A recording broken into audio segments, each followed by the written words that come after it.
Bismillahirrahmanirrahim. Assalamualaikum warahmatullahi wabarakatuh.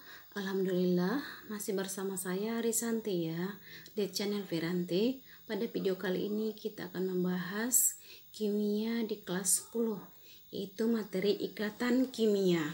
Ikatan kimia itu secara garis besar terbagi dari dua bagian, yaitu ikatan ion dan ikatan kovalen, di mana perbedaannya yang mendasar ikatan ion itu adalah serah terima elektron. Serah terima elektron. Jadi yang satu atom logam atau kation menyerahkan elektron, sementara yang non logam atau anion menerima elektron. Sedangkan ikatan kovalen itu adalah bukan menyerahkan dan bukan menerima, tetapi pemakaian bersama elektron. Pemakaian secara bersama elektron.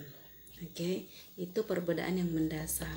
Oke, kita lanjutkan. Yang pertama kita ambil dulu ikatan ion atau disebut juga dengan ikatan heteropolar.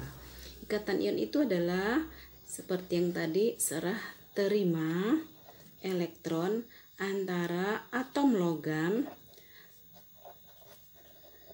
berbentuk kation. Kation itu adalah ion positif, dan non logam dengan non logam yang berbentuk anion.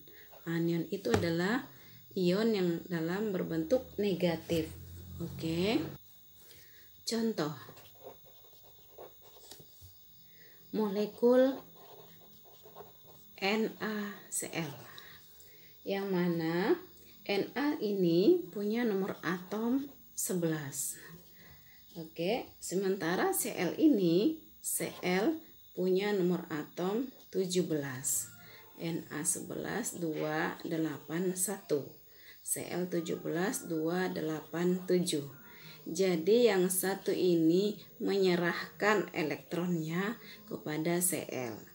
Yang Cl ini punya elektron valensi terluarnya 7, jadi ditambah 1, jadilah dia elektron valensinya 8. 8 ini disebut kaidah oktet ya. Kaidah oktet itu adalah oktet itu penuh ya. Penuhnya oktet itu 8. Jadi elektron ini tuh penuhnya 8. Jadi supaya 8 diserahkan Na 1 elektron kepada Cl. Stabilnya itu 8 ya. 8 stabil. Oke, oktet. Kemudian jadi diserahkannya 1 elektron kepada Cl. Sehingga Cl juga oktet. Menambah 1 jadi 8. Kemudian ada disebut dengan kaidah doblet. Kaidah doblet. Doblet itu 2 elektron. Oke, contoh doblet itu Li misalnya dengan nomor atom 3, 2, 1. Jadi yang satu ini dilepaskannya supaya dia doblet. Jadi stabilnya 2. Oke. Jadi gambarnya seperti ini. Na kita buat struktur Lewisnya. Na tadi yang buat dulu seperti ini. Oke. Dia ada 3 kulit. 1, 2, 3. 3 kulit, dimana kulit pertama dia ada 2, 1, 2 elektron. Kulit kedua ada 8, 1, 2, 3, 4, 5, 6, 7, 8. Karena dia tersebar merata. Kulit terluar tadi 1, boleh di sini.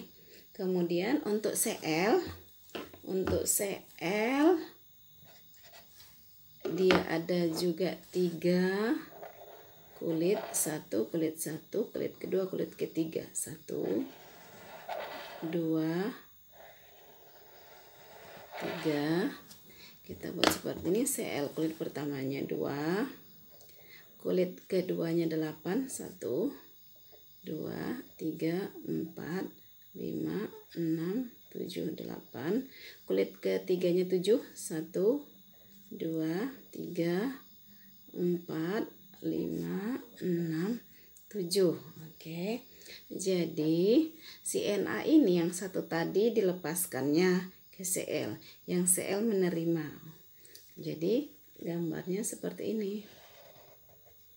Ini si Na.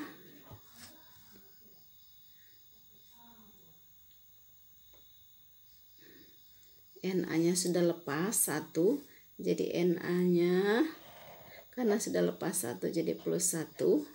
Kemudian si Cl menerima 1, jadi seperti ini. Cl-nya menerima jadi negatif. Oke. Ini kation logam. Na itu kation, muatannya positif, ya, logam kation. Ini anion dan non logam. Ini logam, ini non logam, anion. Oke.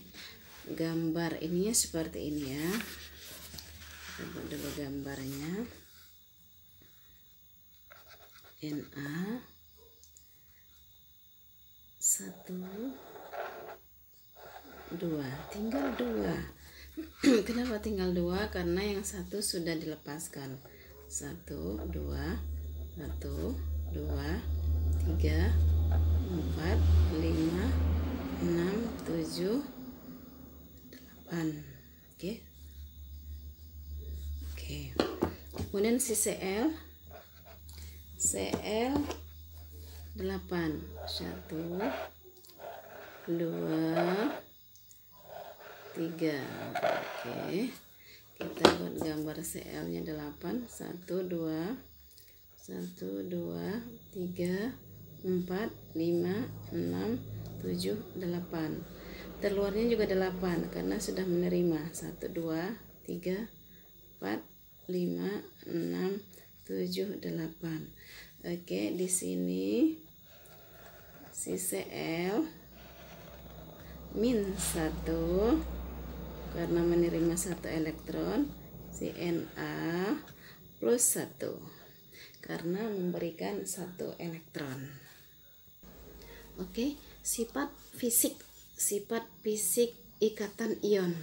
Yang pertama, pada suhu kamar ini suhu biasa ya, suhu 25 derajat Celcius, wujudnya padat ya, wujudnya dia padat ikatan ion ini. Oke, contohnya garam. Kemudian yang kedua, NaCl itu garam dapur ya. Yang kedua, struktur kristalnya keras. Oke, struktur kristal dari garam itu keras tapi rapuh. Oke, tetapi rapuh. Kemudian titik didih dan titik untuk melelehnya itu tinggi. Ya, titik untuk mendidihnya itu, melelehnya itu tinggi. Kemudian larut dalam air. Oke, larut dalam air. Tetapi tidak larut dalam pelarut organik.